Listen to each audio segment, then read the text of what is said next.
Let me get my big cough out of the way. Oh, well, you got it. All right, everybody good to go?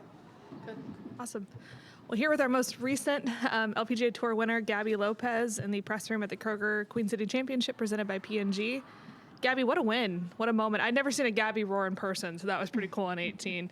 But just walk me through Sunday and the emotions of getting that first win since 2020.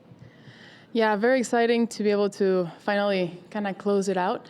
I was just talking to my agent, Jay, and Ben about how tough it has been for me to see all this hard work of, hours of training and practice, and actually kind of seeing myself do things that I didn't do before, like hitting much more consistent iron shots over the year. But it was very frustrating that nothing was clicking, nothing was connecting at the same time. So I just deep down believed that the best years of my golf are just getting to the surface. And deep down, I believe that. Not sure when or how far or how long it's gonna take me or how far I'm gonna get, but I just deep down believe that that's what I feel. And it looked like it on Sunday. I mean, tying your career low round on the LPGA Tour with that really impressive day. What was your mindset ahead of that final round? I mean, I obviously knew you had to go low, but what were you thinking? Right. I knew I had to go really low to have a chance. I mean, I was just hoping for a chance. But what was I thinking? I was just trying to repeat what I've been doing the last 3 days or 5 days. We changed something in my routine, which kind of gave me more freedom, kind of gave me more, just more consistently mentally playing. So yeah, I think that my mindset for Sunday was, I know I have to go low, but at the same time, I can't get ahead. I can't rush it. You can't really chase golf. You can't chase birdies. You really have to let them come, because when they come, sometimes they come in a big package. And they did on 18. I mean, had to make an 18, 20-footer up the hill, breaking pretty hard. Just walk me through that last putt. Yeah, we actually had a great shot into 2. It was probably 3 feet from getting a really close chance for eagle, but I was in the bunker, and I know, my bunker play has improved a lot over the years, especially these past 2 years. So I was comfortable there.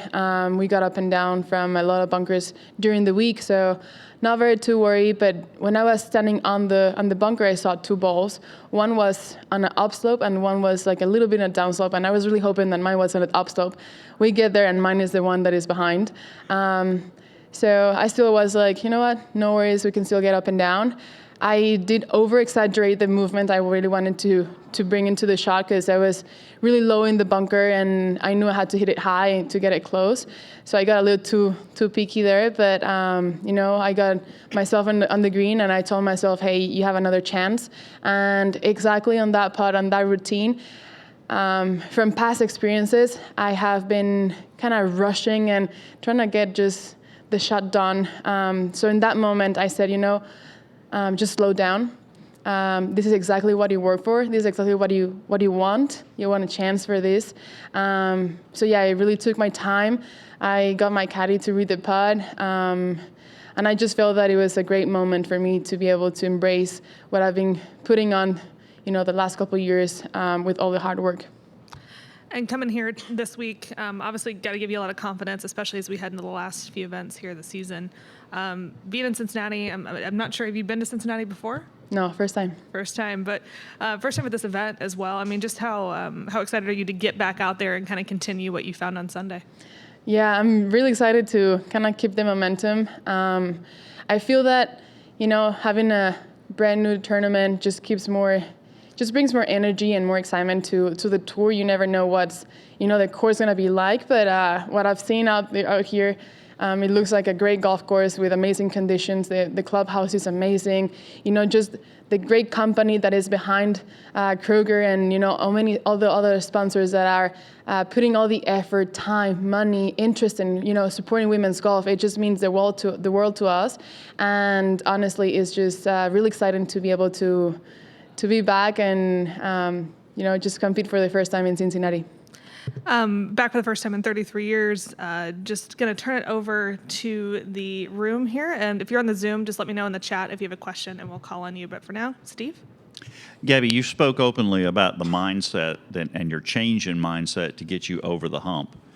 What mindset now do you take in to try to reset for this week?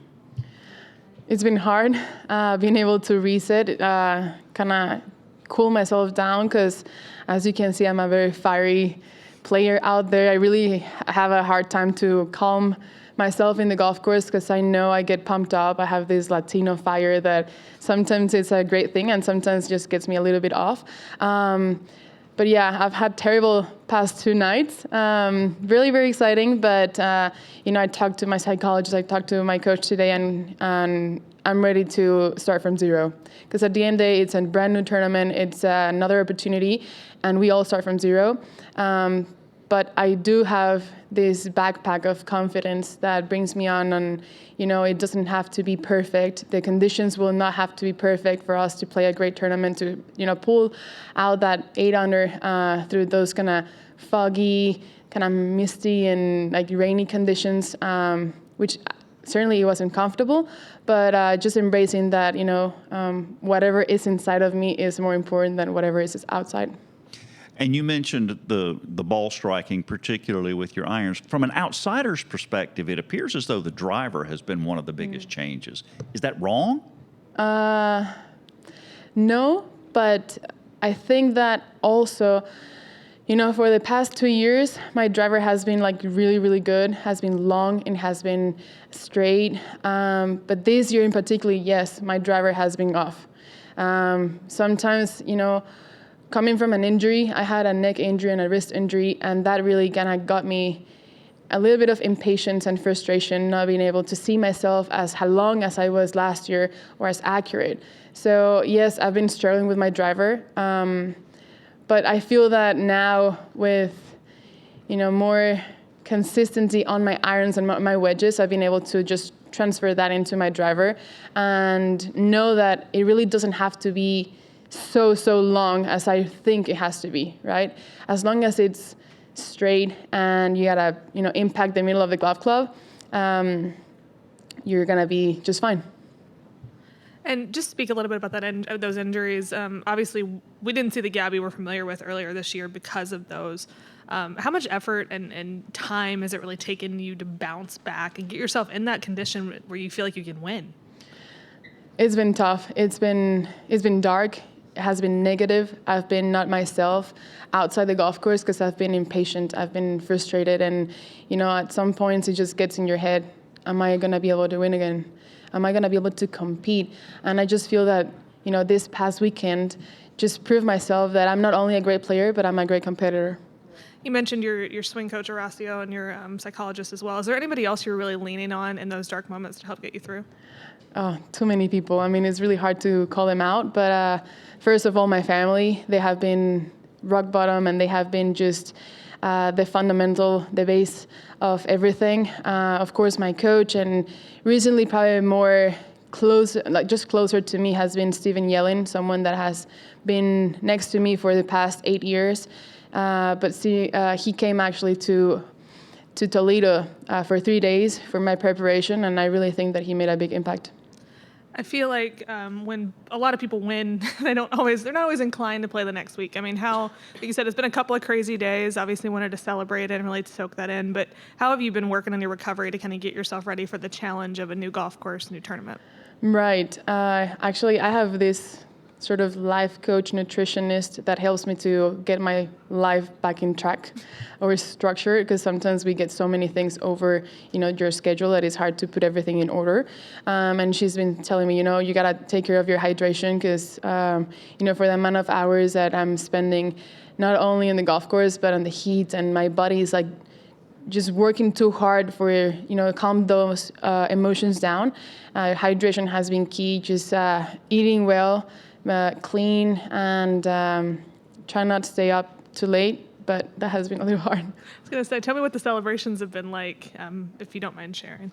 Yeah, Sunday we actually stayed at my host family last week at the Howard house, and it was Emily, Ollie, we had Chris, we had my physio Bundy, we had Zoot. I mean, so many people coming over, and we did the little party. I think it's more satisfying and it's just sweeter when you have had really, really hard time and then you come back and you make this amazing comeback. Yeah, I mean, I've had probably not that many opportunities to win, but I've been able to just embrace those opportunities to get the job done. Do we have any other questions? Just to wrap it up here, as we look kind of ahead to this week in particular, but also the rest of the season, we're kind of closing in on the end here. Now that you've won, now that you've come back from injury successfully, so far as we can tell, what are some of your goals? What are you thinking for yourself? Where do you see yourself at, by CME? Right. Before, I gotta be honest, I was really hoping to picture myself in the top 10 in the world and the top 10 on the LPGA. That was really one of my pictures. But honestly, after yesterday and after Sunday, I really don't want to put a number. I want to be limitless. I want it to be as far as I can go. I want it to be, let me surprise myself. And I feel that that's, it's interesting because I do believe very firmly in what I feel, in what I've seen, in all the hard work that I've put in behind. So I'm just not going to limit myself. Perfect. I think we'll wrap it up there. Good luck this week. Enjoy Cincinnati, and we'll see you out there. Thank you, guys.